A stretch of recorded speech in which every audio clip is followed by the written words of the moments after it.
Xochitl, una isla al suroeste de Macron. Esta isla obtiene su nombre de un muy jocoso chiste y es nombrada a veces la isla estancada del pasado. Especie, Pobocanis rex. Nombres comunes, no tiene.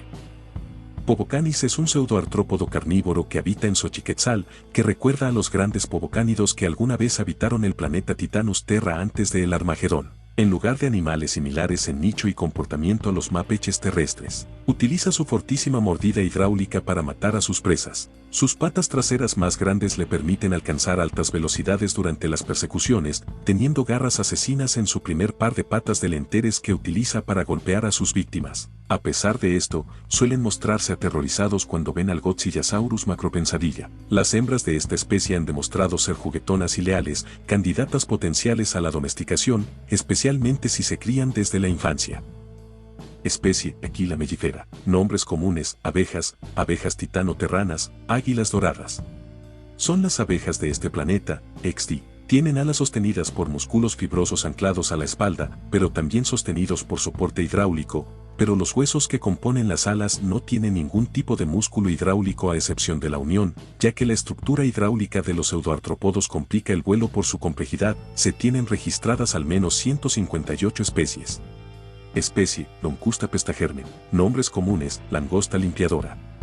La langosta limpiadora es una de las 178 especies de las llamadas langostas limpiadoras, loncustipestidos, repartidos por todo el planeta. Se alimentan de las macrobacterias atrapándolas con sus largos apéndices mandibulars con una punta repleta de miles de pelos que sujetan a la macrobacteria evitando que ésta escape. Después de atrapar a una macrobacteria, la langosta limpiadora flexiona las primeras dos articulaciones de sus apéndices en una posición abierta y las últimas dos articulaciones llevan la comida a la boca repleta de pelos para atrapar la comida y finalmente devorarla, aunque a veces suelen clavar las mandíbulas en la superficie donde esté, a veces tragando el suelo, algo que complementa su dieta ya que las macrobacterias tienen hábitos mayormente carroñeros comiendo materia en descomposición o sessil, así que está la posibilidad de comer carne o otras cosas en descomposición o plantas. Estos animales son mayormente ciegos a pesar de sus múltiples ojos. Esto es una estrategia para disminuir su necesidad metabólica ya que su alimento se puede considerar pobre nutricionalmente, así que este arreglo ha sido muy útil y las langostas se orientan más bien por el tacto, sonidos, olor y sus muy sensibles bigotes les dan una mejor perspectiva del mundo. Desde el establecimiento de la humanidad en Titanus Terra, nuestros múltiples desechos, ya sea orgánicos o no, han atraído a las macrobacterias, algo que las langostas no dejarían pasar, empezando a considerarse una plaga, y son entre las pocas especies que es legal su caza, y de hecho según personas que las han comido son muy buenas cocinadas al vapor y servidos de forma similar al sushi y solo chefs especializados pueden cocinarlos. Macrobacterias. Sabemos que es muy emocionante la vida compleja del planeta, desde la manopla roja y su imponencia, los behemoths y su modo de escarbar entre la roca para alimentarse y seguir vivos, los vulcanodontes y el hecho de que literalmente necesitan comer lave para sobrevivir, entre muchas otras especies. Pero la vida microscópica también es emocionante a su modo, desde microorganismos parecidos a hemibes o las enfermedades como la fiebre severa o la condena de la locura. Pero también están las macrobacterias, muy parecidas a sus contrapartes minúsculas, pero estas son seres multicelulares, pueden llegar a tamaños que van desde unos pocos centímetros hasta el tamaño de una persona o los 4 metros, principalmente alimentándose de cadáveres de gran tamaño. Como es los simples organismos visibles gracias a microscopios han logrado alcanzar estas tallas sorprendió a los científicos. El hecho de ser organismos multicelulares les dan ventajas que comprenden desde una mayor capacidad para hacer ciertas tareas y por supuesto mantenerse vivos, aunque son generalmente pasivas. Las distintas especies de macrobacteridos en un entorno natural son agresivas, entre ellas severamente territoriales en sus zonas de alimentación, y pueden llegar a proponer un riesgo para la vida humana en casos específicos y aislados, ya sea por sofocamiento vía surco oral, bifurcación causativa o ser digerido vivo. Especie, Sanguinoraptor cangrelus. Nombre común, cangrejo roba sangre. El cangrejo roba sangre es una de las más de 100.000 especies de Sanguinoraptor que hay por todo el planeta. Son animales pequeños que no superan los 2 centímetros de largo, que prosperan más en las zonas tropicales, subiéndose a animales más grandes, utilizando sus mandíbulas para clavarlas en la piel del animal. El Sanguinoraptor inyecta un sedante para que no se den cuenta de que está encima, y empieza a alimentarse de su sangre muy rica en agua y hidrocarburos vitales. Desde que la humanidad se estableció de forma permanente en el planeta, se ha detectado que el Sanguinoraptor occidentalis ha empezado a especializarse para poder alimentarse de la sangre humana y otros animales traídos de Terra. Especie, Ayodendron alucinari. Nombres comunes, árbol de gelatina, árboles extraños. El Ayodendron alucinari es una especie similar en aspecto a un árbol marchito de terra o a un árbol guadaña después de un incendio forestal, pero en realidad están más emparentados con las plantas de gelatina, separándose de su último ancestro común con ellas hace al menos 429 millones de años. Las Rastenille no se diferenciaron tanto de sus antepasados, solo se volvieron más grandes, y las Ayodendron tomaron el camino de volver más grandes sus núcleos, convirtiéndolos en troncos que se ramifican en ramas, donde crecen múltiples semiesferas llenas de gelatineitus que les ayudan a absorber luz solar, inclusive más que sus parientes las plantas de gelatina, pero su reproducción se ve perjudicada ya que pocos herbívoros las comen. Solo los herbívoros voladores, trepadores o de cuellos muy largos pueden comer su gelatineitus, y los Ayodendron carecen de la capacidad de autofertilización de las plantas de gelatina, así que su índice de reproducción es muy bajo, así que mientras envejecen, en un momento dejan de crecer hacia arriba y empiezan a crecer curvadas en dirección al suelo para que los herbívoros se coman su gelatineitus y, así, perpetuar la especie. Especie Ramporinchus ornitopoxochiquetzalus. Presente en toda Xochiquetzal, el Ramporinchus es un masivo herbívoro de 8 metros de alto, ramoneando entre los árboles de esponjas para alimentarse de su crecimiento esponjoso. Su largo cuello le facilita esta tarea, pero las ramas más jugosas son las de las copas y algunas suelen ser muy altas incluso para sus grandes cuellos, así que la evolución les otorgó de una lengua de más de 5 a 6 metros de largo, teniendo esta lengua músculos fibrocartilaginosos acompañados de vasos sanguíneos autoconstractivos armónicos para poder nutrir la masiva lengua, teniendo soporte hidráulico para poder soportar la enorme estructura. La lengua lleva el crecimiento esponjoso a sus bouques, y al igual que varios otros herbívoros pseudoartrópodos tienen músculos circulares giratorios que se acomodan en filas de anillos para triturar el material vegetal. Su enorme tamaño implica el tener músculos hidráulicos poderosos que le permitan sostenerse, algo que tienen, y cuando aún no son lo suficientemente masivos se traduce en una increíble habilidad para saltar, y estos músculos hidráulicos hipertrofiados les permiten impulsar espinas a una gran velocidad.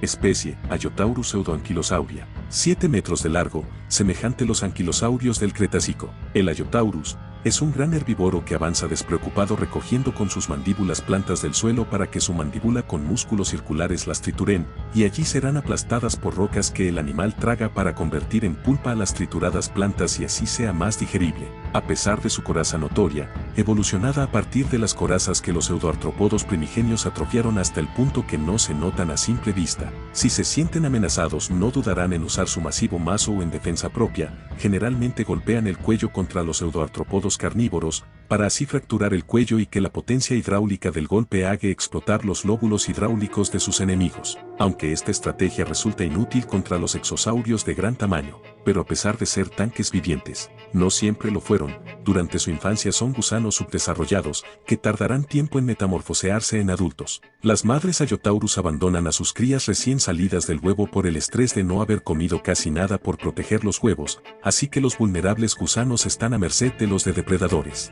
Pocas crías llegan a la adultez, pero el trauma que supuso su infancia los vuelve atentos a las perturbaciones más mínimas del entorno, listos para atacar. Los puedes encontrar en los prados por el oeste de Xochiquetzal pastando. Los depredadores de los que más se cuidan son los Godzillosaurus macropensadilla y los Formidiliognathus volugnathus. Especie, Formidiliognathus volugnathus. Habitantes de los prados y bosques del noroeste de Xochiquetzal, el Formidiliognathus es el macropredador de este lugar. Equipado con poderosas patas que lo hacen alcanzar altas velocidades acompañado de las aletas traseras, antaño eran otro par de patas que con el tiempo se atrofiaron y actualmente lo único que evita que desaparezcan es que encontraron la función vital en la velocidad y agilidad del animal, permitiéndole a este dar cambios bruscos de dirección y velocidad y también poder dar giros cerrados. Los brazos, aunque cortos, gracias a la fuerza hidráulica son poderosos permitiéndole sujetar con fuerza a una presa, y finalmente su arma estrella, la mandíbula que le da el nombre a la especie, no solo equipada con músculos hidráulicos que le dan una gran fuerza, sino que aún simplemente con músculos fibrosos sería letal, gracias a su forma de hacha. A pesar de todo lo anterior dicho, el Formidiliognathus es en realidad bastante aburrido. Se la pasan gran parte del día durmiendo, recostados o en el barro. Prefieren evitar las confrontaciones al menos que tengan las ventajas del tamaño o la sorpresa, y las pocas veces que entran en acción son muy efímeras gracias a su velocidad y potencia de mordida. El espécimen que se muestra en la imagen es una hembra madura, los machos son más grandes, los Formidiliognathus miden en promedio 5 a 8 metros. Los machos tienen colores más intensos y una extensa melena de color rojo. Especie, Godzillasaurus macropensadilla. En los bosques templados de Xochiquetzal, hay una variedad de animales que viven imperturbados como si el Armagedón nunca hubiera ocurrido, hasta que un rugido detiene sus vidas estancadas en una era geológica anterior. Avanza tranquilamente, hasta los mayores predadores con fortísimas mordidas hidráulicas se apartan de su camino, por instinto le tienen miedo, no solo por ser una montaña de 7 metros de alto y garras que de un zarpazo pueden destripar a cualquiera con total tranquilidad.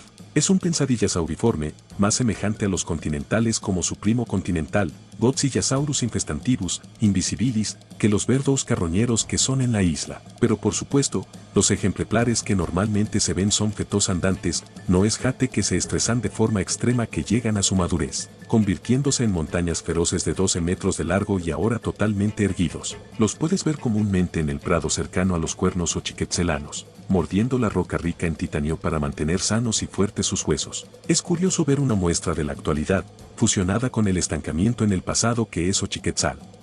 Especie, Rhamphoconfractus osteus. Nombres comunes, triturador. Siendo el pseudoartrópodo herbívoro más grande post-Armagedón, con 11 metros de largo. Este gigantesco animal es el más largo y más pesado de todos los pseudoartrópodos modernos conocidos. Un plácido herbívoro que pasta y destroza las plantas alrededor de las orillas de los ríos xochiquetzelanos, prefiriendo una mezcla de frondouces plantas tanto blandas y duras. Los trituradores han evolucionado su coraza frontal para asemejarse a un pico que crece uno adentro del otro, de forma similar a los roedores, asegurándose de que su pico siempre esté afilado, pero esto trae la desventaja de que estos picos, más similares en función a los incisivos de los roedores, al estar en constante crecimiento, eventualmente estos devuelven un obstáculo a la hora de comer, lo que hace que tengan que morder superficies duras como los troncos de los dedrones fungaris, más viejos para desgastar sus picos a un tamaño más manejable. En el interior de la mandíbula, en su paladar superior, crecen unas estructuras queratinizadas que suplen la función de dientes. En la lengua crecen estructuras similares, de constante crecimiento, pero debido a esta característica, al igual que el pseudopico, deben desgastarse con el uso. Y todos estos pseudodientes también pueden volver a crecer en caso de que se rompan o caigan durante la vida del animal. El método de masticación de estos animales consiste en